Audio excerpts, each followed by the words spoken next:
Hey guys, welcome back to TechMan. Today, let me show you how to find a job using LinkedIn effectively. The first time I seriously used LinkedIn to look for a job, I realized it's a lot more than just a place to upload your resume. It's basically a giant networking hub if you know how to use it right. What I usually do is open the LinkedIn app and head straight to the search bar at the top, then type the role I'm interested in, like software developer or marketing manager. After hitting search, I explore the different tabs, especially posts and jobs. Checking posts can actually be a hidden advantage because recruiters and companies often announce openings there before they appear on job boards.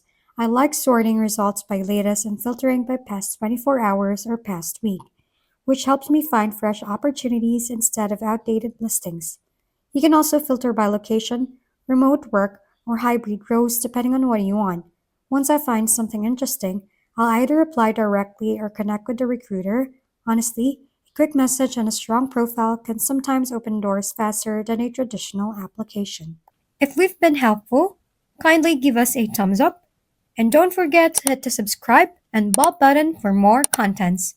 For any questions and suggestions, comment down below.